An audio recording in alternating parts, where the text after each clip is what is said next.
Hello, and welcome in to another edition, another start of the week. It's us. I'm JPJ. He's CJ. We're here. It's Wednesday morning, Tuesday evening, so you know what that means. We're here to talk some professional sports and go around the world of pro sports on today's episodes. Decent amount of stuff to talk to, a little picking and popping and a bunch of different sports today as there's stuff going on all over the place. But before we dive into all the heavy stuff we're going to be chatting about today, first and foremost, like always, how are we doing today, CJ? I'm good, but we do have to warn the audience. This will be the last podcast on the sports one before the new college football game comes out, so we may never be heard from again. There's a chance. There is a chance. I mean, let's be honest. And then, We also both may be single after this episode as well. yeah, I mean, they're trying to. They're trying. They're trying their best. Also, we got new news, which we'll dive into a little bit. Yes. Mhm. So when we are recording this right now, CJ and myself, we are 1 week out from the pre-order release of College Football 26. Obviously, last year, College Football 25 was the first time the game came out in over 11 years. I would say that it was a good experience. It was a good game, but there were a lot of improvements to be made. Mm-hmm. I think those first couple months, everybody was just So the honeymoon period. a honeymoon, the puppy dog phase. We were like, holy crap, this game that we loved is back. And Mm-hmm. and then I think the longer it went and the longer we played, Right. the problems that we saw were, not stuff that if you're a longtime EA Sports, No. it's typical stuff. It's typical Mm-hmm. stuff. Um, However, I will say this year's version, and from everything we've seen, it looks like a lot of the improvements that the community and like people were hoping for, it looks like they like listened and they tried to attack, and it's looking like this version of the game could be really damn good. It could be really, really damn good, especially and Madden as well. I got Which the Matt, deluxe thing that you get them both. yes, I did as Yeah. well. Last year, Madden, at least when it got released, was pretty much unplayable. Garbage. There was no defense in the game. There was no blocking. On It all was that, and it felt like rookie. Yeah, it was literally as unplayable a version of Madden that they've released in a while. It got better with updates throughout the Mm-hmm. year, but it was still one of the worst editions of Madden, I would say, in a long while. I agree. But it seems like the Madden team incorporated some of the stuff that was successful from college football last year, and it feels like they both kind of leveled up a little bit. Mm-hmm. Which is what I was hoping for, to be honest with you. I was hoping that college football video game being released would like kick the Madden team in the ass a little bit Right. because they've been coasting for what seems like a decade Mm-hmm. over at Madden and really not like putting a ton of effort into the games. It's really the same game every $80 year. roster update. Yeah. Yeah. But it feels like this year, at least with both the games, from what we've seen and what we heard, we won't obviously know until they're in our hands. So college football next week and Madden a month from now. It seems like they could both be pretty good. But I will hold reserve until I play them because it is EA Sports. And even though I buy those games and I support them every year, I have no faith when it comes to EA Sports that they will. Besides FIFA, I feel like EA Sports kind of mails it in a lot with their No, sports they mail it in on franchises. FIFA. I have over 4,000 games played on that game. Oh, so I didn't get It's the worst one. 25 was the first time I haven't bought FIFA. I think I'm not joking since like FIFA 10. So the It's first the time worst I didn't EA buy. game they have. All right, well that tells me enough. It's usually one of the best they have. It wins awards. I have no idea how. Yeah, I've always loved FIFA. I've always I loved love FIFA. FIFA. Soccer's my favorite sport, as you know, but Yeah. not great. But we had an announcement today, JPJ. Go ahead. College basketball is back. How do you feel? I mean, come on. I feel great about it. EA Sports now, mind you, EA Sports. So this will be different because the main basketball game in the video game world is 2K, NBA 2K, which is obviously made by 2K Interactive. same people that make WWE and, that whatever. But EA Sports was the one that sent out that tweet of the college basketball, and it said, let's go, like, let's do it, blah, blah, blah. So obviously when we were younger, for our video game nerds out there, our video game heads like us, NBA Live was the main basketball. There were multiple ones, but to me, NBA Live was the main basketball game for like the majority of my youth into my teenage years before 2K kind of took over this last decade and a half, whatever you want to call it. And now it feels like EA Sports is the one that is going to be releasing the college basketball game. Which again, I mean, yeah, you give me a dynasty mode and college basketball, give me a road to the league or whatever it is you want to call it version, and I get to go to high school and then get recruited and become and then take me into the NBA. Like, it's right up my alley, CJ. I cut out there for a second. I didn't hear the last thing you said, but college basketball. Did you play 2010? Was the last one? I assume you did. Oh yeah. It was way more in depth. Uh-oh. Are we losing CJ? Is this on my end or his? CJ! What? Oh, and there we go again. Are you all right? You're breaking up on me. And you're breaking up on me, so I'm not sure who's the problem there, but we'll figure it out. I'm not too either worried. way. But continue. I liked college basketball more than college football, the game. Yeah. What they had conferences people have never heard of, the Big Sky, the Big whatever.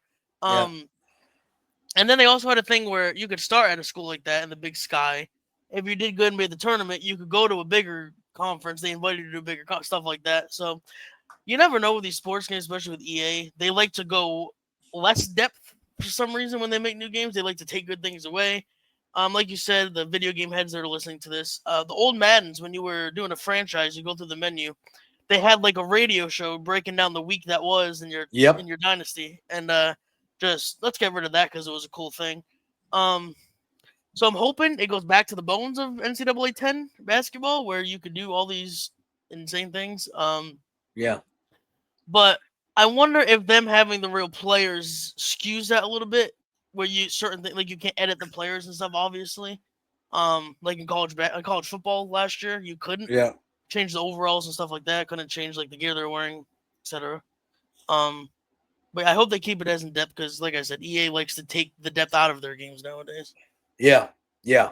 We'll have to see, but nonetheless, I mean, listen, we went a long time without getting these calls, and I get it. There was, the money issue, and players weren't getting paid for a long time, and now them getting paid has opened the window for things like this to occur. Thankfully. But for people who love video games, for people who love college sports, for people who love college sport video games, we went a very long time without college video games. We went longer without basketball than we did football. Absolutely. And so the fact that in the span of a year and a half, 2 years, we have this return of college football and now college basketball, that's a good thing. That's a good thing. Sure. And a lot of people out there prefer the college to the pros. Video game wise, absolutely, it's not even close. Absolutely. It's just a different experience. And there's so much more you can do. Madden, eventually, it's the same thing over and over again. In college, it'll never get, because you got to recruit, you can change conferences. There's always something new you can do. And real quick, I do have something, one of the new things in the college football game next week that they added. I will absolutely be breaking things over. A recruit, which I love, they brought back the decision day. Yeah. It's you and one other school, right? That's when it comes down to that. It's you and like 3 other schools. Oh, they have is the it? hats All right. on the table. Oh, they do okay. Yeah, so like they do in real life, like the kid will have all the hats, then he'll be like, hold up the Alabama hat, and then put on the LSU one or whatever. They have that, and one of the options the kids have is they can put on your hat and then take it and throw it across the gym and put on the real hat. I can't wait till someone puts on my hat and throws it across, and I curse out like a fake 17-year-old. It's gonna be great. Yeah, and if I play that kid, we're injuring him. I'm gonna go after. We're taking him out at the knee. I lose 40-0 as long as I don't care. You can take scholarships from me. I don't give a shit. If I'm playing that kid, we're chop blocking him. He's tearing his knee. He's out for the year. And I'm scheduling him if I'm not playing him as well. Yeah, Week 1. I don't give a shit. His career's over. Call me what you will. Correct. If you listen, if we give you our full effort and you choose a different school, that's your choice, man. I got no problem with that. Mm-hmm. If you do I'm going to put my hat on and then take it off and put a different hat on, or I'm going to throw your hat, you are on the bulletin board, buddy. And there's literally options now. So you'll be able to do that too when you make like your career mode guy or whatever. Hell yeah. But then the kid, the AI kids, when you're recruiting, when you're the coach or whatever, they just randomize like obviously what they do. But one of the options you can do is literally put on the hat and then literally wing it across the gym. So that means the AI will be given the opportunity to do that, and I will absolutely crash the hell out if that happens. Oh yeah, because they're going to do it to your school. Like if you have a dynasty, if you have a dynasty, they are 1,000% going to pick up your hat and fucking huck it. And they added the thing which happened to LSU, my school, in real life this year. We had the number 1 player in the country. I'm sure you probably heard Bryce Underwood. The kid that ended up getting $12.5 million from Michigan, when he plays next door to their campus and committed to us for 9 months. Then Dave Portnoy and Tom Brady got together with the richest guy in Michigan to give the kid $12 million to stay in Michigan. They're going to do that too, where a kid can commit to you for 10 months or whatever, and then on signing days flip to a different school, which I'm going to love and absolutely fucking hate at the same time. It's fucked up, man. Yeah, and I heard the transfer portal is way more in depth now. Like way more players are going to be. Mm-hmm. It's again, and you'll have to convince your players to stay as well.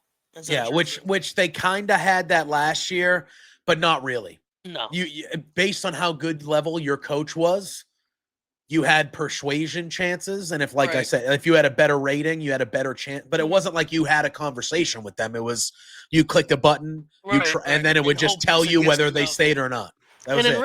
Now, you have teams that win national championships or whatever, and their best player still transfers because of money, which I don't want to happen to my team in this, but it's realistic. I would love, whatever, Alabama wins the national championship, the running back transfers because Texas offered them $20 million. Yeah. Yeah. So, that'd be good stuff. I don't give EA a pass with anything, but in the college football game, I gave them a pass because they haven't made a game in 11 years until that. So I give them a little bit of leeway where we just kind of got the bones and we were excited it was back. Now you need to get in depth this year. Yeah, I agree. And I think you nailed it right there. I think last year in total was, hey, we're all really happy that this game is back. Right. There are major problems to it and stuff, but overall, it was, in my opinion, a successful first way better year. Than Madden. Oh yeah, it was the best football game you could purchase last year was college football. Correct.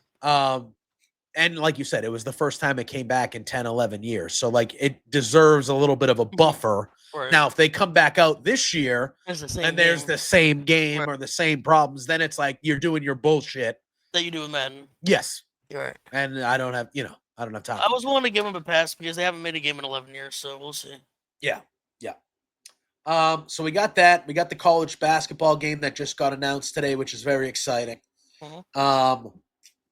And then when you talk about, we talked about soccer a little bit there when we're talking about video games. The US of A made it to the awful team. Listen, they haven't lost a game in this tournament. Yes, yeah. They haven't. I know, but when you're used to watching, Portugal and Spain playing, it's kind of like, what the hell is this? Well, I mean, that's a whole different debate to me. No, yeah, I agree. We'll have that debate next year when the World Cup's going around. Like I was just gonna say, in America, I feel like our kids that are the best athletes, they have a lot of options. Yeah. You can play basketball, you can play football, you can play baseball, you can play where is soccer on that list for the majority of them? It's not in the top 2 or 3, most likely. It might be 4 just above hockey at this point, but it's definitely beyond baseball, football, and basketball. Exactly. Whereas across the world and a lot of Portugal, these countries, what else are you playing? Brazil, what else are you playing? I was going to say, you grew up in Brazil. What options, what are you really doing? Yes, they've had good basketball players and, Spain have had great basketball teams, but not like the soccer Pau team. Gasol. Portugal, Exactly. Everything else on the soccer. Yeah.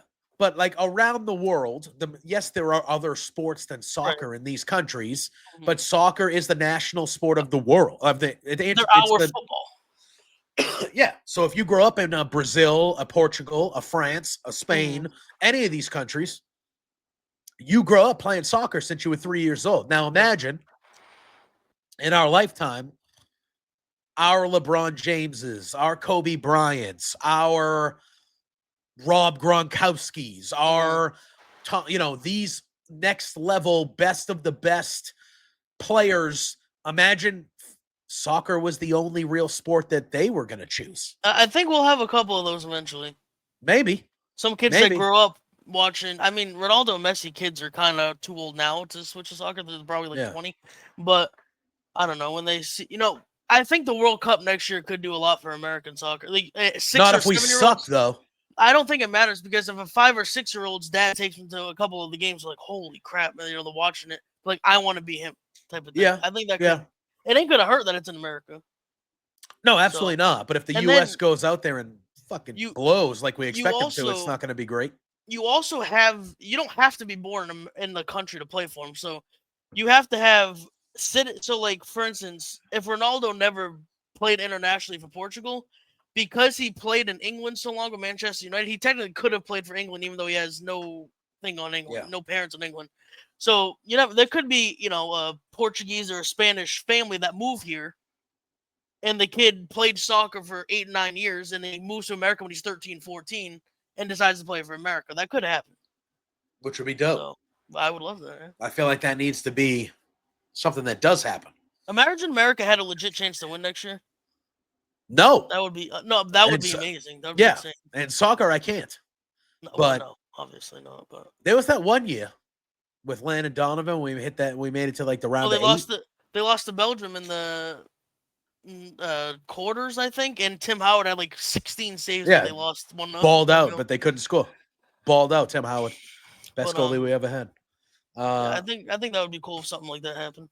Yeah. Listen, it's exciting. Some of the games are happening at Foxborough, Gillette. I will be trying to attend. It'd be dope if the U.S. played there, but I don't know if we'll know that right away. They'll probably be on the West Coast. Yeah, they always put them in the West Coast so they can hit prime time for everybody with the U.S. They should put like Portugal and Brazil in the Northeast because there's so many Portuguese people up there. Yeah. I feel like they should. A lot of the South American or should like the Miami, Hispanic. Yeah, exactly. I think they should try to schedule like that. My thing is, besides Canada, who's going to Canada? Probably like the random like North Korea and stuff like that, like those type of teams that don't have any fan base here. Yeah, because it's going to be in Mexico as well. So Mexico will obviously be down there. Canada will be in Canada. We'll be in the U.S. But I'm trying to think like you'll probably have a lot of those upper South American, Central American teams in Mexico. That would make sense. Miami. Yeah, easy to Texas, travel. Maybe. Yeah, easy to travel there. Yeah, and then you think about those Ireland and those teams like that. Those should be in the Northeast. Yeah, maybe the African teams maybe will go to Canada. Oh, yeah. I don't know. Okay. Yeah, I don't know. But they also expanded to 48 teams now. Of course. So that's why, like I told you in a different podcast, North Korea is 1 game away from qualifying. That could get interesting. They better put those games in Canada or Mexico. Do not put them here. So is that just going to happen everywhere now? What? That every year we're just going to make it easier and easier for everybody to get into the fucking. College football did the 12-team playoff once. They're already talking about 16 next year. 2 years. Yeah, what the fuck? Can anybody earn anything anymore? The World Cup's a little different because I guess they want that is a clear money thing. You want more countries involved because there's more money for all those countries. What do you think going to 16 teams in college football is? It ain't for the reasons they're going to tell you. At least those countries will also get more money. And I'm all for like the Honduras to get more money. Yeah, good for them. Of course. What the fuck does Texas football need more money for? Like, what the fuck? Like Alabama doesn't make the playoff one fucking year, and we got to fucking redo everything. Hey, LSU hasn't made the playoff in 3 years, so I'm good with it. I'm fine. It's like, brother. I'm telling you. No, it's like the little. This might sound fucked up, especially if anybody listening to this has like a little kid. I'm so sick of these little leagues like giving out fucking trophies because you played the season. Oh, fuck you. Listen. Fuck. I didn't get shit when I got my ass kicked in the championship of Little League. This is, and I hate it because there's a lot of terrible people that agree with me. And this is the only stance where I sound like a boomer, like a fucking bum. Okay. But that is part of the reason. Is a lot of kids now that are late teens, early 20s, becoming elite and going to be pro athletes. They've grown up in a generation their whole lives. Now, these kids were finishing first and second because you don't make it to a fucking national soccer team or the NBA if you were finishing fucking 8th when you were 10. That's not what we're talking about. You know what I mean? But they've grown up in this generation where the kids that finished 10th and 11th and 12th, they get the same trophy as first. What the fuck's the point of even trying to win? And you don't need to belittle the 12. Hey, you're fucking trash. You're finishing last. But you should know, if you want to get that guy with a big trophy, you need to work harder. Yeah, and like there's nothing wrong with that. Nothing. Again, don't, hey kid, you're fucking garbage. Don't play baseball anymore. Like, no, let's not. And again, I'm not talking about like 4 and 5 year olds here. Like, I'm talking about once you get to high school, 12, 9, 13, 10, 11, 12, 13, 14. Once you get to that, if you finish 5th, you need to be better next year. You don't get a fucking ribbon and everyone says, "Oh, you did great." No, you finished in last place. All right, like, good effort. And no. Especially if you're a kid that plans on trying to like legitimately be an athlete, when you're 13 or 14, there is something valuable in learning to lose, like reaching the pinnacle but coming up short. There's like the Celtics when they lost the finals to the Warriors, that helped us. I think it's a life lesson. My mom's actually coming down 8 hours away in a couple weeks. I'll have her bring the books. I was on a baseball team that finished in the New England regionals. We were one series away from going to the Little League World Series. You know, the big tournament in Pennsylvania. Oh yeah. And we lost like 18-0. In Little League, they do like you only play like 4 innings if it's like a 12-run difference or whatever. Yeah.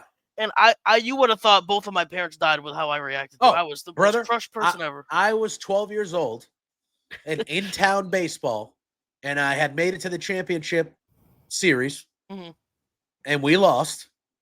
And I was crying my eyes out. Yeah. Because I was like, what the that was everything to me at 12. I didn't want anything more than that, was to win that thing. You don't give a shit what happened about anything else. I played well. All right. But we lost 2 out of 3. It was a 3-game. It went 3 games. We lost 2 out of 3. And the only game we won was the game I pitched, because obviously. But athlete here. You know, I don't like to brag. Not everybody can be us, so that's Listen, what it is. I don't toot my own horn often, but toot, you know? Yeah. And we lost, and I was devastated, crying. I threw my glove. Like, I was pissed and sad and all of it. And I know it's in-town baseball, and I know in the scheme of things, it doesn't matter. But that was your World Series. But to 12-year-old me, it mattered, and I learned how to deal with that. It's not the same. There's different levels of law and things like that. But, like, yeah, I learned to deal with that, and I got through it as a kid, and it was a foundational moment to be like, hey, like, you know, my parents were cool about it. Like, my dad came over and was like, hey, like, it's all right that you're upset. Like, yeah, you wanted to win, but like, yeah, but like, listen, you just got to practice a little, you know, typical shit. You just got to practice a little harder, and hopefully, you know, come back next year and be better. And that teaches. And that helps you, and not even in sports like now. Like, if you get fired from a job, or like on this, like if Josh was, he wouldn't, but he would be like, hey, I'm gonna put someone else on the Raw show. Like, you know what I'm just trying to say? Like, something now has nothing to do with sports that you could still use it. Adversity is not just sports related. Right.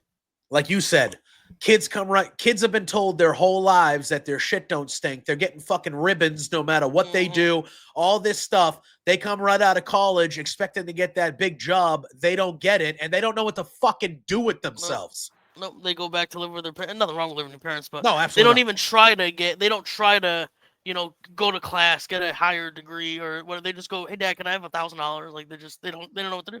Yeah, because I think they grew, and again, it's not their fault. It's technically the parents' fault, most likely, and it's my generation. My generation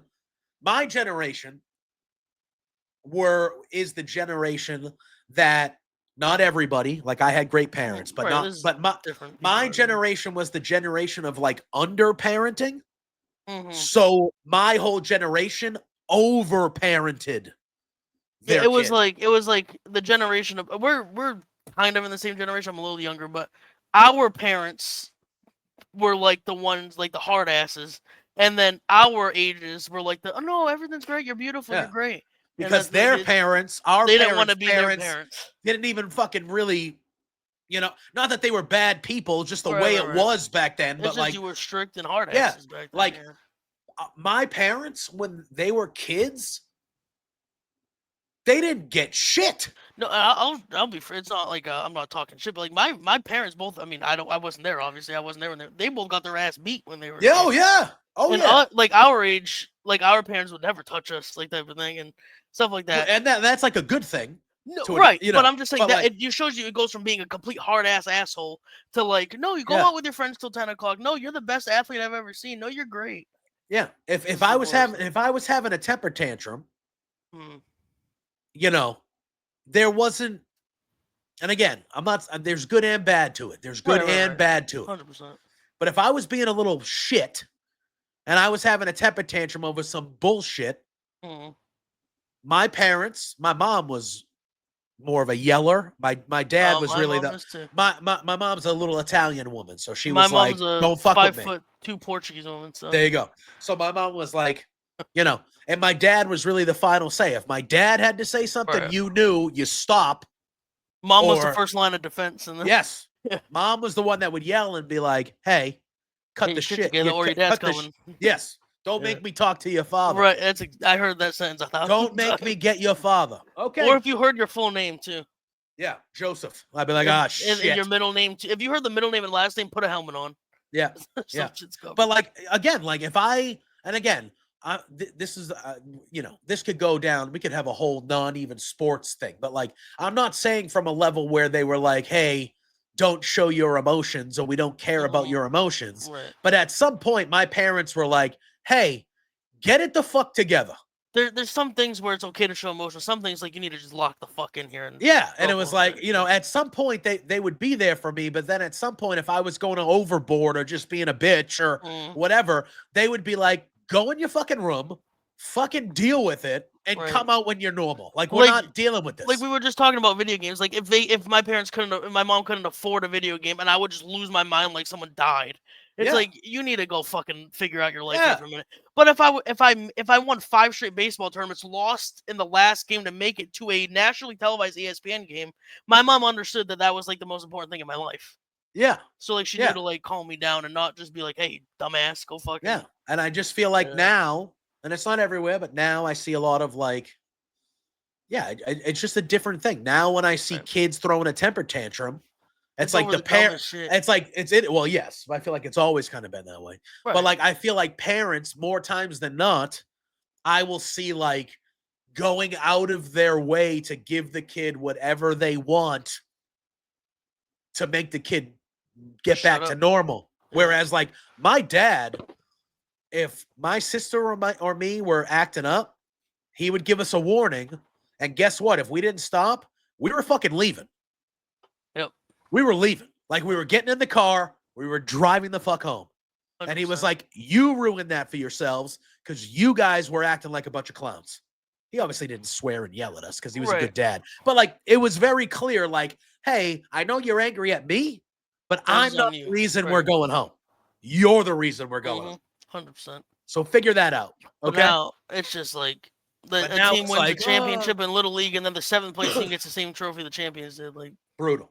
What the fuck are we doing? Because I remember being that kid that got the little trophy for finishing second, and the big kids got the kid couldn't even hold the trophy. It was so big in first place. And I'm sitting there, and the whole time I was like, I want that fucking big trophy. And you lock in, go practice harder, get better next year. That's all you gotta do. Yeah, I don't know. Whatever. How we got there, I have no idea.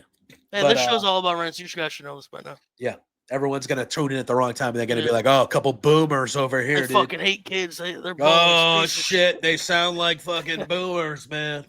No, I don't. Just, if you finish 8th, it's okay to tell your kid he didn't win the championship. Yes, it's okay to be like, hey, I'm proud that you finished, and I'm proud that you gave the effort, but like, you weren't good enough. That's okay.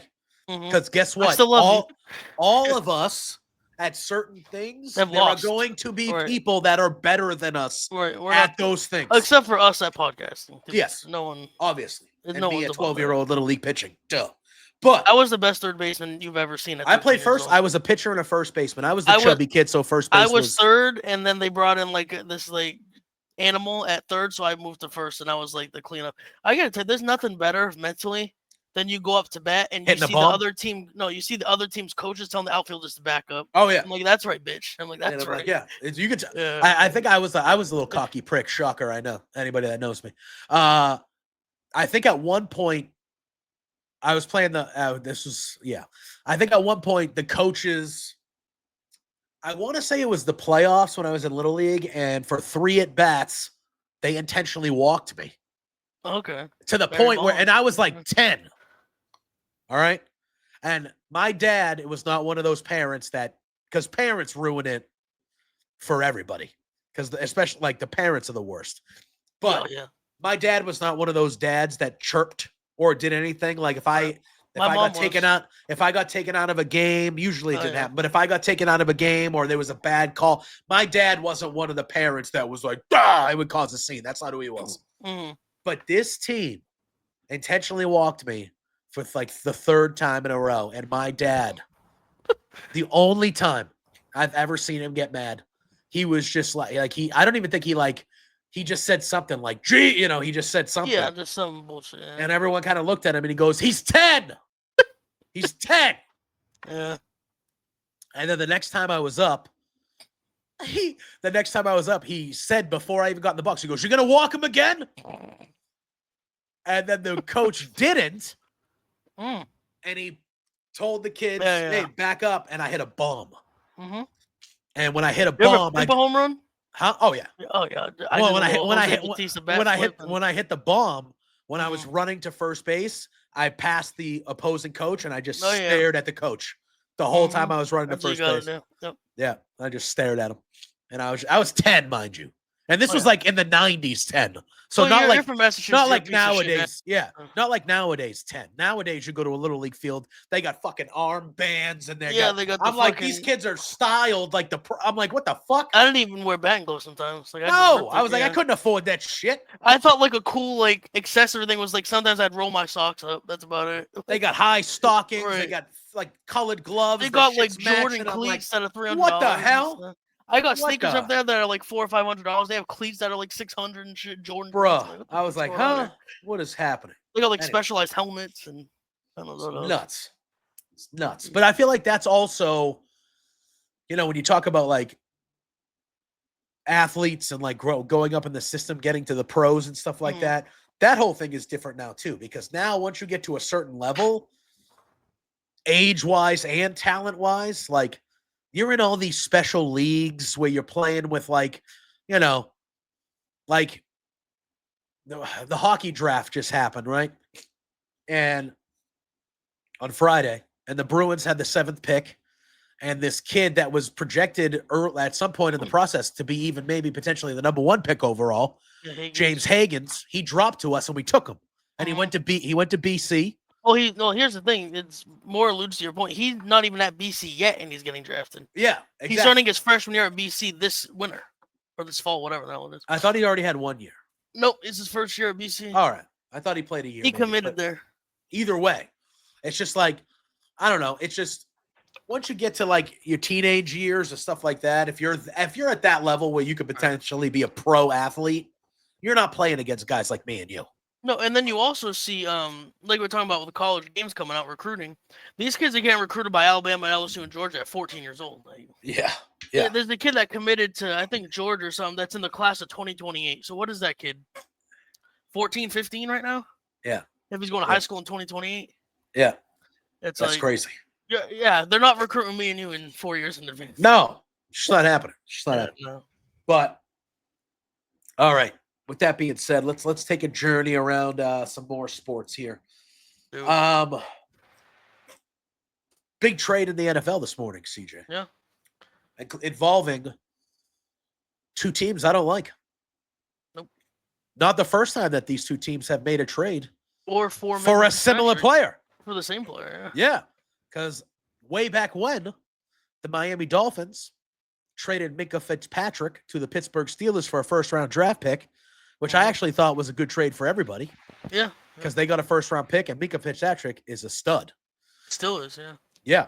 And he's 2 years younger. So today, the Steelers and the Finns made another trade. Mm-hmm. And oddly enough, Jalen Ramsey, the cornerback, who's good. I think he's slightly overrated, but he's good. He's a little, not washed, but a little worse than he used to be. Yeah. He's on the decline. Yeah. He is now going to the Pittsburgh Steelers. Mm-hmm. And Minkah Fitzpatrick, who's still one of the best safeties in the league, 2 years younger than Ramsey, is going back to Miami in a swap. And this is a very rare trade. You don't really see all pro. Like a 7th or something. Yeah, there were some conditional picks involved.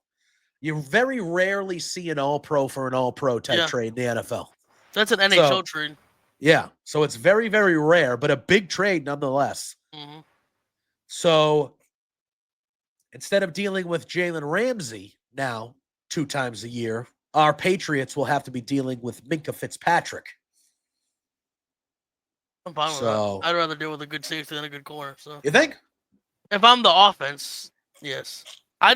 Here's the thing: if I was the Dolphins, I'd rather have Minkah than Jalen at this rate. But as a Patriots fan, I'd rather deal with Minkah than Jalen Ramsey. That's fair. Because Minkah Fitzpatrick's not taking someone out of the game. Jalen Ramsey still has the ability to. Okay, Stephon Diggs, have fun. You're not doing shit today. That's fair. So that's fair. But again, if the Patriots could have one of them, I'm taking Minkah over Jalen Ramsey. I would agree. So I think I'm fine either way. And this you were talking about pre-show. This could have a lingering effect on one of the Steelers' best all-time defensive players. Well, I was just going to say. So now there are also, after this trade went down, there was another report. Schefter, I believe. Yeah, that said that there are multiple teams. Mulling is the word he used. Mulling over trade possibilities for the Steelers. TJ Watt. Now, TJ Watt, he skipped the team's most recent minicamp. Mm-hmm. The Steelers haven't shown really a willingness to kind of deal with him yet. Like, they really haven't touched into talks or anything like that. But he's unhappy with this contract situation. And the Steelers have really not dived in yet. Now, I don't know if this trade gives them financial flexibility to do so. Maybe. They're taking more money on, I think. Ramsey makes more than Minkah, I'm sure. I would think, right? He's $24 million, Jalen? Yeah. No, wait, Minkah makes $25 million. Yeah, no, probably not. So I don't really know. And they got Jonnu Smith in that trade too, didn't they? Yeah. Wasn't it Jalen Ramsey, Jonnu Smith? And a 7th. Yes. For Minkah. Mm-hmm. I don't know. That Minkah seems like Fitzpatrick is making. He's on he has 2 years left at a combined $33 million. So about. So that's like 16 and a half each a year. And Ramsey makes 26. Right? Let's see. Jalen Ramsey has 3 years remaining at $41 million total. So 20. His cap. Excuse me. That's a base salary. His cap hit will be 17.7 this year, 19.4 next year, 31 in 2028. Well, he ain't gonna be there. 35 years old. He ain't gonna be there. They'll cut the shit out of him now. It's I don't know. That seems odd. They would have a $22 million cap hit if they cut him in that last year. So that contract gets pretty ugly pretty quickly. Yeah, that seems odd to me. I just if it was on a 1-year deal, sure, but getting rid of Minkah and TJ Watt in the same offseason feels like for a corner on the downswing. Yeah. It just feels like something you wouldn't want to do. Especially if you're trying to contend, which you're trying to do since you just signed a 42-year-old quarterback. Yeah. You're not trying to look forward to the future. If you had if this is the Titans, that's one thing. You don't give a shit about this year, Yeah. But agreed. The Steelers are going all in, it looks like, so. Huh. I don't know. We'll figure it out. They're well on their way to another 8-win season. Yeah. And I'm sure their quarterback will take it in stride. Him and Mike Tomlin might be a brawl on the sideline by like week 9. Maybe. That guy couldn't have gone to a better team for me because I hate the Pittsburgh Steelers. And as much as I hate the Steelers, I like Mike Tomlin will not deal with his catty bullshit for very long. Nope, he will not. He'll play nice until it goes downward. Yep. And then, oh boy, we get nasty. Before we get to, I don't want to say our main topic, but before we get to probably the thing that'll ride us out the rest of this show, Wimbledon started today. Sure. I love me some majors in tennis, bro. I love me some majors in tennis. Yep, I watched the majors as well. Yep, Wimbledon is kind of the gold standard of the majors. It's the biggest one. Couple upsets early in the men's side of thing. Number 9, Daniil Medvedev went out in the first round, which is, not great. Number 8, Holger Rune also went out. Let's see, any more upsets here on the like I'm talking big upsets, guys. I don't think so. But that's 2 top 10 seeds. But are we on a collision course for Sinner Alcaraz number 2? Are we? Probably. If you look at the odds, they're Alcaraz plus 120 to win. Sinner plus 185. Third is Joker at plus 800. So Vegas is saying it's a collision course. Yeah. For the men's. The number 9 seed on the ladies' side of things also got upset today. Paula Badoza, the Spaniard, lost to a British. No, the crowd must have been going wild. Sure. But Madison Keys, the American, she made it through the first round. And then obviously on the ladies' side, what is it? 5th best odds to win it for Madison. I was going to say, who has the top? The number 1 seed, obviously. at plus 200. Where's Coco? Coco is 3rd at plus 750. 2nd is Elena Rybakina at plus 600. Okay. 4th is Swiatek at plus 900. 5th is Pegula and Keys tied at plus 1400. Okay. All right. Yeah. So again, it's the first round. So this weekend is really getting us down to the final 32 or 16 to kind of go into the next few weeks. But we'll see. Yeah. Sabalenka destroyed her first round opponent today. Just ruined her. So yeah. But the men, we could be in for a special. Well, I mean, Alcaraz today, he had to go 5 sets. Sometimes this happens though, like in the prime Serena years, it's almost like a 1 seed in the basketball tournament. Like if you're not available to watch it, because it's usually in the afternoon, you're like, damn, the 16 seed's only down by 4 at halftime. You go back at the end of the game, the 1 seed won by 38. Yeah. They do tend to do that when you're that much of a heavy favorite. Yeah. Which you can't be doing that these days, I guess. No, but so Alcaraz did advance today, but he did have to go 5 sets. Yeah. Which is crazy. Right now, the number 3 seed, Alexander Zverev, he is on the verge of going down 2 sets to none. Yeah, in his match. Rinderknecht. Yep. Taylor Fritz went down 2 sets to love in his game. His play got suspended, though, so I don't know what happened there, if it's weather or injury but he went down. He's the best American on the men's side, Taylor Fritz, I'm sorry. He lost the first 2 sets in a tiebreak, both of them, and then he's won the last 2 sets. So they're going to a 5th set. But so we'll have to see if any more major upsets happen on our way till we get down to the nitty-gritty there. But Wimbledon is here. We love some Wimbledon. So I didn't want to touch on that. But all right. Tonight at midnight, CJ, the new calendar year for the NBA officially starts. Free agency officially opens up. Our Celtics have already made major moves. They've traded Kristaps Porzingis. They've traded Drew Holiday. Al Horford is an unrestricted free agent. Luke Cornett is an unrestricted free agent. There's a lot of rumors around Sam Hauser as being a guy that could be traded. Obviously, Jaylen Brown and Derek White are names that they don't look like they're going to get traded, but you never say never. LeBron James opted out. No, he opted in. How he opted in? Which people think means he wants to get traded, because if he opted out... Is that what it was? He opted, because I did hear about the trade stuff. So. Usually they opt out. For instance, like Kyrie with the Nets before he went to the Mavericks, he opted in, even though he could probably get more on the open market.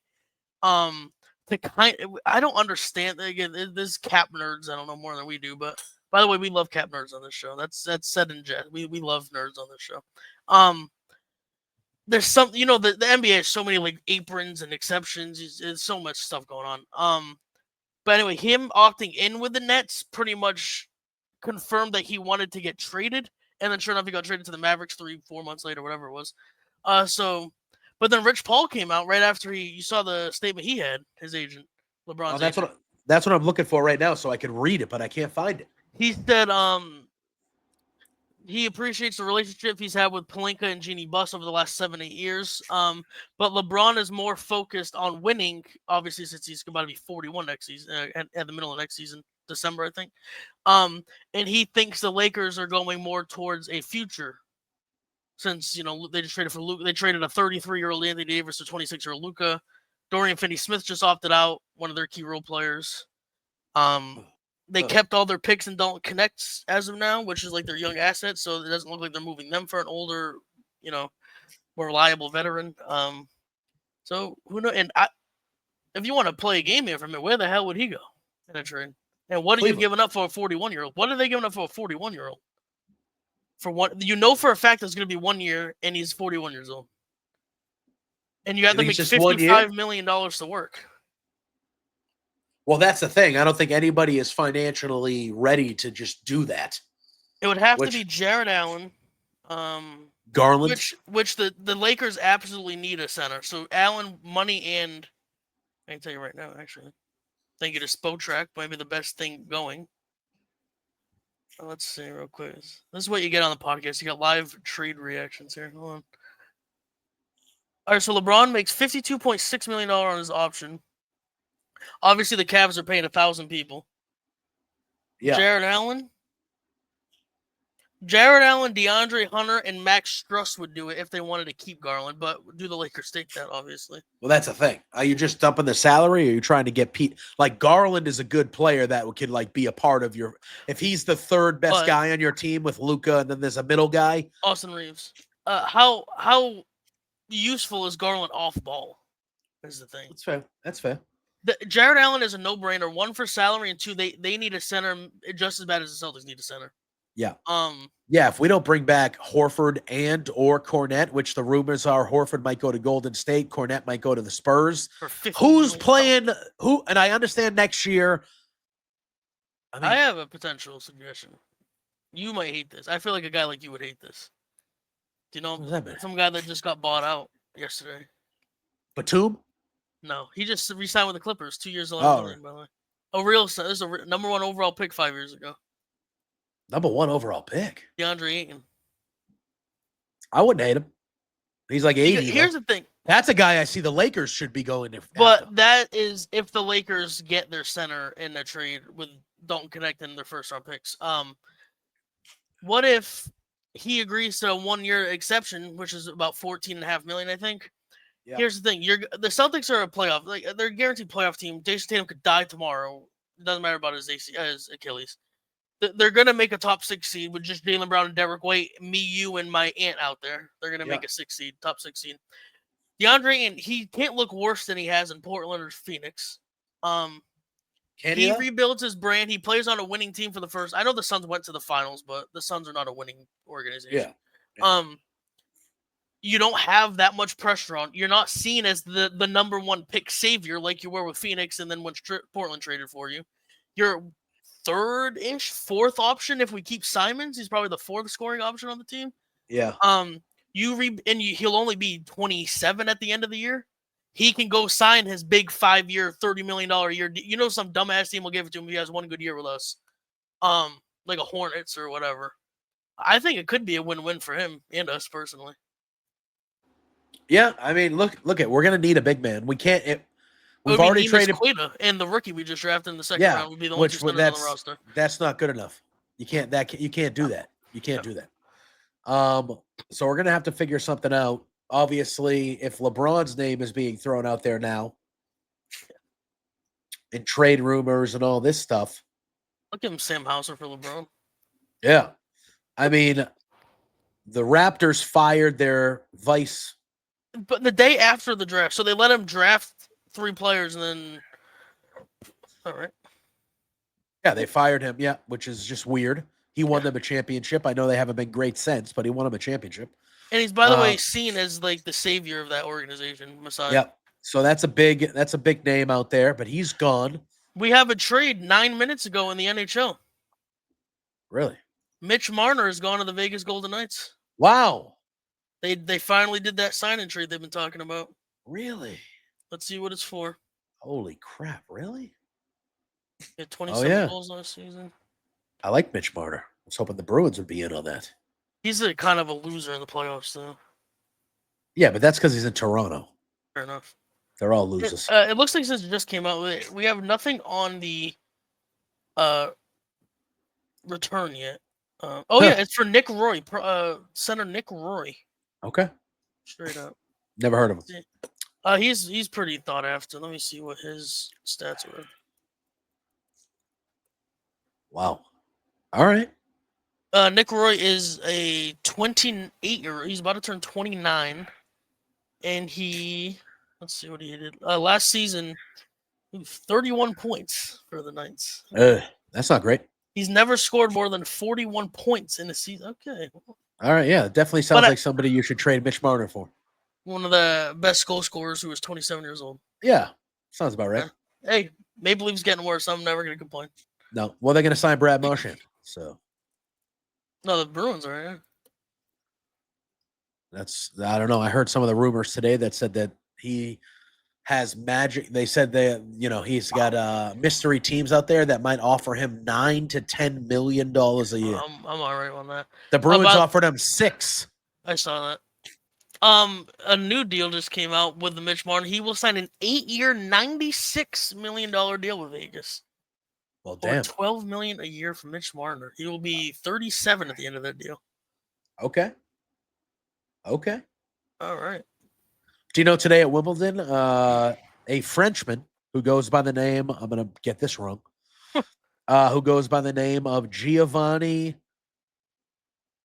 He's the guy who actually played Taylor Fritz. Okay.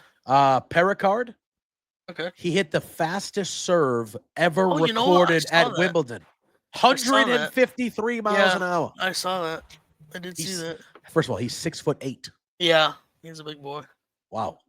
But 153 miles an hour. You could do that, I think. No. You don't think you could do that? No. Okay. That match got suspended because of the 11 p.m. local curfew. So they're gonna play their fifth and deciding set early tomorrow morning. But yeah, so I saw that. So that's good. Do you know that Matt Holliday? We're just going everywhere, but that's what you get here. Oh, we talked about this before, I think. His other kid is going to be the number one pick of the fucking draft. Yeah, his other son Jackson was the Orioles' first round pick 2 years ago, and now the youngest son is projected to be the first pick in next week's MLB draft. And my boy LSU's pitcher is probably going to go number 2. That's crazy. So are the Nationals just going to draft every good prospect number 1 and then just be garbage? Or? Yes. Because I believe the Nationals have the top pick and then it's the Angels number 2. I believe so. I believe that's how they just got Dylan Cruz, my guy from LSU last year, number 2 overall. He's a stud. And it just doesn't matter. The Nationals are one of those teams like, oh shit, here we go. Yeah. They're just going to stink no matter what. Yeah. They had 1 year. They made a run. They won a World Series, and then Steven Strasburg. Yep. Really, at least they got the money's worth of him. Because Max Scherzer too. Blue Jays legend. They had Scherzer. They had him. Was Harper already gone? That was the year Harper left. Right? Yeah, and then they had like Gio Gonzalez as the third starter. They had a nasty rotation. Was that when Rendon went off? I believe so. Right, like that's when he went off and then signed that deal with Anaheim. And now he is one of the worst contracts in MLB history. The worst. He's making like $30 billion, and he's playing. I think check that again. He makes almost 40. Yeah, and he has literally made more money than games played. If you count like per million. Yeah. He makes like $2 million per game he's played. It's fucking nuts. But to the Nationals, 2019 World Series right? champions. I thought Rendon went off, right? He was like the guy that carried him. I believe that's the one that gave him that contract. Yeah. Let's see. Yep. They still had Soto. It was Soto and Rendon were like the heart. Howie Kendrick was still on that team. Yeah. Their rotation, Steven Strasburg, Max Scherzer, Anibal Sanchez, Gio Gonzalez, and Patrick Corbin. Yeah, that's Jesus insane. Christ. That's an insane rotation. Holy hell. Yeah. Yeah. Wow, that's a team right there. Who else was on that team offensively? Yan Gomes was the catcher. Yeah. First base, Matt Adams. Second base, Howie Kendrick. Shortstop, Trey Turner. Oh, yeah. Third base, Anthony Rendon. Left field, Juan Soto. Center, Victor Robles. Yeah. Right field, Adam Eaton. Eaton. Ryan Zimmerman was also on that team, the shell of him. Yeah. Asdrubal Cabrera was on that team. Michael Taylor, Kurt Suzuki. Yeah, so they had a good squad. Yeah. I forgot about Trey Turner. I knew there was a third guy. Yeah, Rendon, there. 320, 34 home runs, 126 RBI. Dude, yeah. Unreal that, yeah. Unreal. That was Juan Soto's second. And then he probably hasn't hit 34 home runs total since, if I had to guess. He might not have 34 games played. Yeah, I would. If I had to guess, Rendon has not hit 34 home runs total since that season. He signed a 7-year, $250 million deal 3 months after that World Series with the Angels. And he has been terrible ever since. Yeah. Brutal. All right. So there's going to be a lot of wheeling and dealing here over the next couple of weeks. We got NBA doing some stuff. MLB's got the draft next week. The trade deadline comes up in just a month's time. We're approaching the All-Star game as well.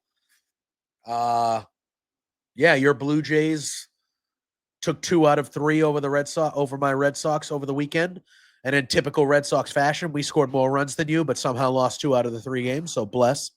My team stinks. I hate everybody. And hey, Blue Jays starting a 4-game set with the Yankees, and we're 2.5 out in the division.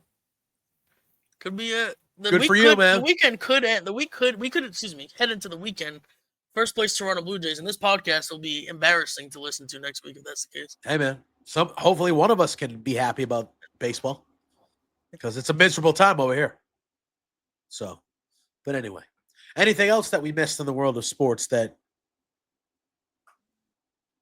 when is caught your eye? Is this week, I believe, or is it this Thursday? I thought it was either I think it's next Thursday. They've actually made it watchable now. They actually make a little bit of a deal with it. It's July 13th, so it's 2 weeks from today. Okay. And ESPN actually just dropped a mock draft 41 minutes ago, and they have Kate Anderson going number 1. Yep, they do. They have Holiday going 4th. To the Rockies. Wow, that would. Although Matt Holiday played for the Rockies, that'd be fun. Yeah. Not for him. He's supposed to be better than Jackson, and Jackson was the number 1 pick, so who knows? Is he supposed to be better than Jackson? Is that what they're saying? And Jackson's been kind of ass recently, I believe. And this is his first full year. He's been kind of garbage. Yeah. Although the Orioles have like one of the best teams on paper in the league, and they are just dog shit. They're all they got no pitching. Yeah. They're pitching it. You let Corbin Burns go. He was all you had last year. Went to the Diamondbacks. Yeah. And then he blew out his arm. Yeah, he's done, right? I think he pitched 3 games and then blew out his arm. Incredible stuff. God see the Jaron Duran podcast with Section 10. I have not listened to it yet. Very good guy. I'll be rooting for him when he gets traded. I'm not rooting for him now, but he's a guy to root for. That's what I've been told. Like he's got a good history. Like he's kind of a weirdo, which I like. He's also kind of not a good baseball player, which is crazy when you watch him every day. So kind of what? He's kind of not a good baseball player. Oh no, he's awful. Well, to be fair, everybody on the Red Sox is seemingly garbage in the field. Oh, why is that? Why is that?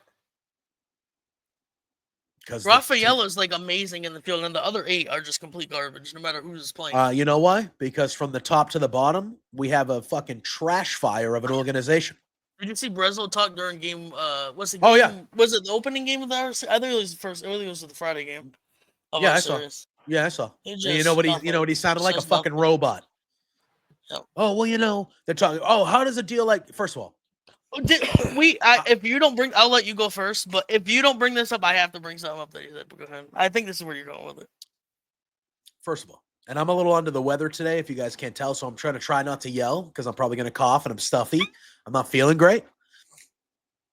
So he was asked about the Devers trade, obviously. And they said, oh, like, how did that just happen, blah, blah, blah. And his response, one of the things he said in his response is he said, you don't really know when an opportunity like that is going to come up. And in my brain, I was going, an opportunity for what?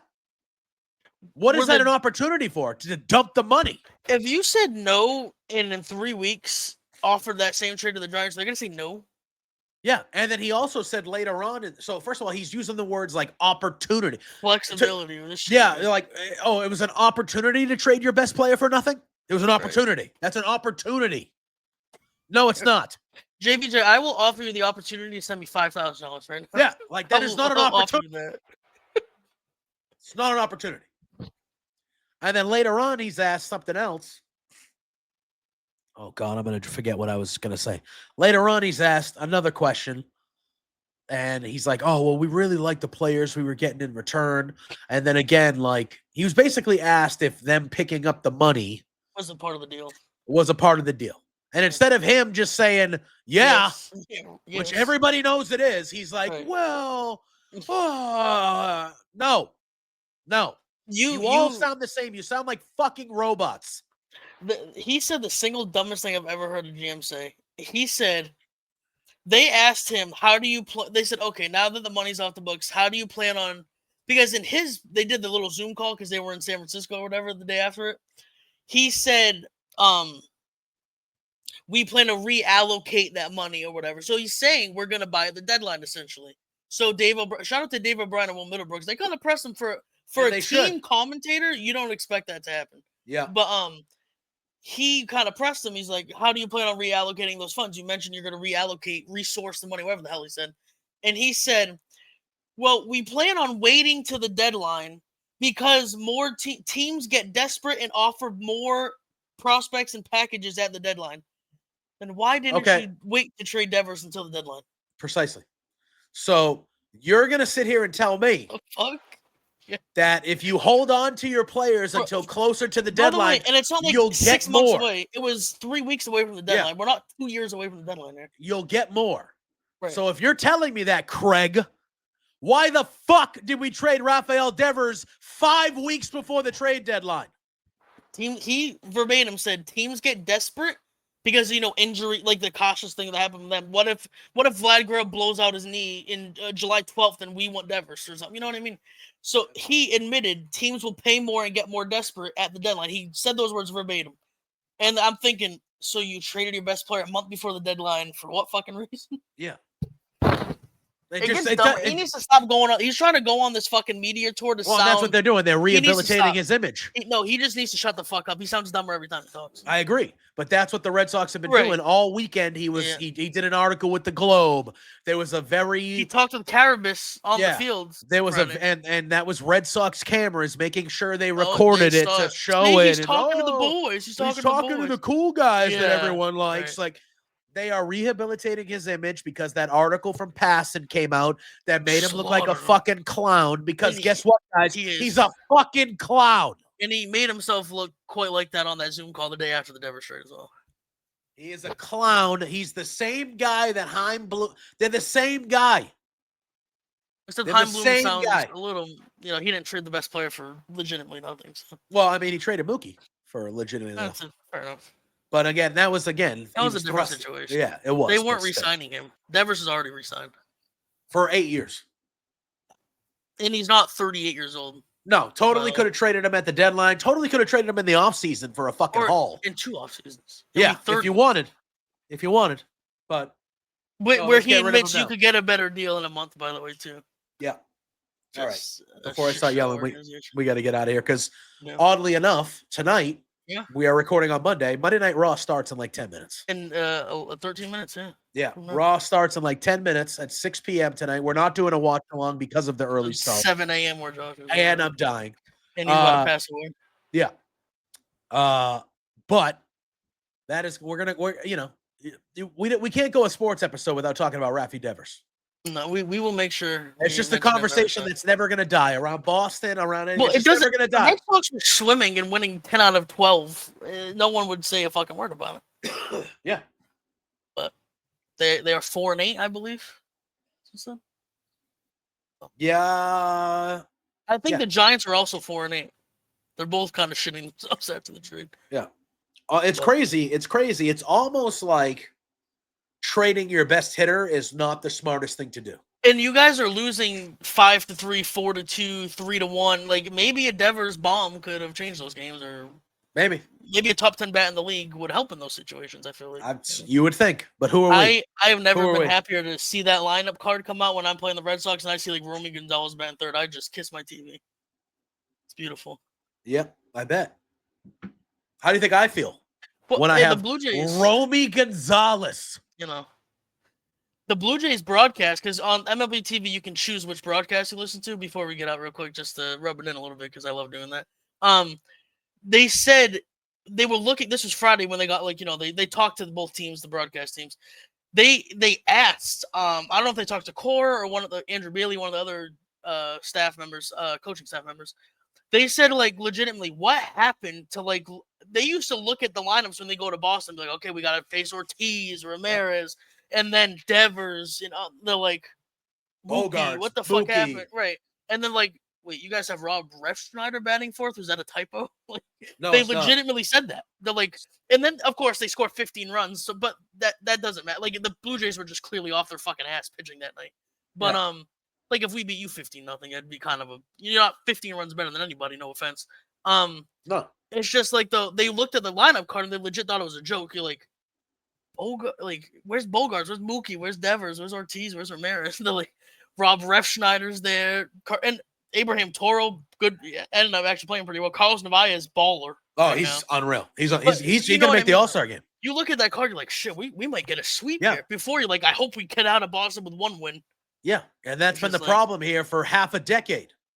Yeah, if they were playing the fucking Pirates, okay, you're playing a top 3 payroll in the league. Because the Boston Red Sox come to town, or your team goes to Boston, and that's what you're expecting. Oh, Boston always has sluggers. They always have, and you look at our lineup, and again, these guys are serviceable platoon. Right. They're fine ball players. They're not batting 1 through 4 in a lineup on any other team. They are fine ball players. Romy Gonzalez crushes lefties. Snyder crushes lefties. Cool. They are good rotational baseball players. But when you look at the Boston fucking Red Sox lineup and you see Abraham Toro, Nick Sogard, Rob Refsnyder, Nate Eaton. Who the fuck is Nate Eaton? I'm not I think your lineup was Refsnyder, Gonzalez, Roman, and then fourth was Narvaez. And again, this is not we're Roman not and Narvaez fine. But I'm just saying we're not the 95 Yankees here. But then you see the other team is Bichette 1, Guerrero 2, Springer 3, and Kirk 4. You're like, what the fuck is this? You're like, 4 All-Stars against 3. What the fuck is this? Yeah, it's just what do you talk 1 through 9? Yeah. The Red Sox lineup, there are 0 recognizable names. Yeah. 0. Roman might be one eventually. Roman, yes, because he has the pump. Narvaez has been balling. Narvaez has been Duran was the All-Star Game MVP last year, so people know him. But besides those guys, and it's all a bunch of nobodies. Oh, shit, we got to make sure we hit our marks with these pitches here. People know Trevor Story, but he's not. He's been hot lately. He's been hot lately, the last month or so. But he's not. We know him from Colorado. They don't know him from Boston. Yeah, but people don't know Romy Gonzalez, Abraham Toro, Nick Sogard, Connor Pitchers Wong. Are licking their fucking lips. Amazing matchup tonight, by the way. Pitching. Oh, Garrett Crochet and the kid that struck out first 8 batters. Chase Burns or something like that. Amazing. That's going to be good. I can't wait for Crochet to throw 8 innings of 1-run ball and lose 1-0. It's going to be fucking tremendous. Because it's happened in 75% of his starts. Tomorrow you guys have Dick Fitz pitching. You guys could have had Dick Burns as the matchup if you just swapped him with Crochet, which you guys should have done. Wait, what? You guys have, Dick Richard Fitz is pitching tomorrow. Dick Fitz. If you swapped him and Crochet, today's pitcher matchup would be Dick Burns. Oh, yeah. That'd be nice. That would have been nice. That would have been nice. Crochet's you guys got to start doing funny shit at least. If Crochet is a stud, man. Hey, I'm not being that guy, and you guys won't be bad for much longer. But if you guys suck again for a year or two, Crochet might start to be like, get me the fuck out. I mean, he's here for 6 years, though. I mean, what are you going to do? You signed that contract, babe. Hey, they trade their best players for nothing, the Red Sox. So. Nah, he's different. He's only 25, dude. I think he's one of Breslo's guys, though, too. Yeah. He's also... I feel bad for him because there's been no run support whatsoever, but he is a fucking animal. He's 7-5 with a 2 ERA. It's ridiculous. The Blue Jays have, I think, the guy that you guys shelled, funnily enough, Bassett. I think coming in that game, he was 8-2 with like a 5 ERA. It's just he's Paul Skeens right now, Crochet, giving up 1 run every game and losing. Yeah, look at poor Paul Skeens. Well, that guy. You think Crochet has a rough? I was gonna say that guy's like the best pitcher prospect ever, maybe, and he's gonna waste the first half of his career away in fucking Pittsburgh. Brutal. Anyway, on that note, we're gonna get out of here. Right? Yep, always ends with baseball. We will be back Friday morning, Thursday dinner time-ish here in the States for our wrestling show. We're going to be reviewing Night of Champions, reviewing everything that goes down on Raw this evening as well, and if anything big happens on NXT tomorrow. But CJ, let the people know where they can find you, and let the people know what else we got going on here at the Hive. You can find me CJF Wrights on Twitter or X. If you call it X, you're weird, but anyway. Actually, we always hype up the Substack with Bryn and Peggy. We have DC making his debut this week. We sure do. Friday? Yes, baseball. Friday. Hey, you want more baseball rants? Here we go. JPJ's not the only one. Yeah. Josh gave his thrilling experience bringing his mother to a Katy Perry concert in Australia last night. What a time. That is unbelievably worth the read. Bryn has some stuff up on Herb Abrams' Brawl for All, or whatever the hell the name of it was. The UWF. Great Dark Side of the Ring, by the way, if you want to read that and then go watch his Dark Side of the Ring. Hilarious episode. Unfortunate that he died, but the episode was funny. I think we have a break this week of the Buzz. Jamie's a little busy this week with some other stuff. Yes. Me and Josh will hopefully be back next month, a week from when we're recording this, with the Impact intact if his computer situation is fixed, which it is fixed. It's just when will it be? Yeah. JPJ and Josh are taking the night off when you're listening to this last night because Raw's 8 hours early for some ungodly reason. Yep. We might have more SmackDown watch-alongs now because JPJ, we have finally had the last 3-hour SmackDown. Bless. We'll talk about that more on Friday. But thank God. So we might have more of those, especially before a big premium live event like SummerSlam coming up in a month and a half. But yeah, we have Steve and Ryan doing the sports videos, killing it, and they had an episode together, I believe, didn't they? They did, yes, playing some games and getting to know people. Yep, Ryan and Steve just kind of shooting the shit while playing some old sports games. And again, me and JPJ have said this before, but we'll say it again. With the new games coming out, we're gonna do something together. We don't know what, we don't know when. There will be some sort of dynasty. JPJ will be wishing death on me. I'll be wishing death on him. It will happen. So got to stay tuned with that. Yeah, absolutely. You can find me at JPJ Loves Gaming on all social media platforms and on Twitch. I know I've been streaming, basically not even streaming for like the last month and a half. Those will be heating up as this college football game is out. MLB The Show is coming out with some good stuff. I'm getting a little. Madden is a month away. I'm getting a little upgrade of the page, some new graphics, some new cool stuff. So starting next week with college football, we'll definitely be back and streaming and kind of getting into more of a regular groove with that. But just give me a follow at JPJ Loves Gaming. Thursdays, as you know, over on Love Wrestling, we do Firmly Inc. in the morning at 9 a.m. Eastern Time, and the flagship with Pluggo Between Two Beards, 8 p.m. Eastern Time every Thursday over there. After tonight's Raw, which is ending 2.5 hours early, by the time you see this, it's already happened, I will be doing the Body Slam post show with my pal Corey over there if I'm not completely dead. Corey was killing it, but I know he's not part of the Hive. He's killing it with the news recently. Oh, yeah. He's been a little bit of a run there. Yeah, he's been breaking a lot of news over there for Body Slam and on our Patreon, and he's trying to level up his stuff over there. So that's been really, really good. But yeah, that's where you can check us out, and you can check me and CJ out again at the end of the week, like we said, for the Swarm Wrestling Show on Friday morning for our Australian friends and Thursday dinner time-ish for our American friends. So hope everyone enjoys the rest of your week and all that fun stuff. Technically, Friday for us, CJ, is America's birthday. It will be the 4th. It will be the 4th of July. There will be a lot of hot dogs eaten. There'll be a lot of hot dogs. We'll talk about John Cena. Who, Hangman Page is probably going to win the title for AEW soon. The real champion is Joey Chestnut around here. Okay? I mean, he's a stud. He's a stud. And he's making his return after sitting out last year. So yep. Return. Why did he sit out? He turned vegan and they would not allow him to eat vegan hot dogs.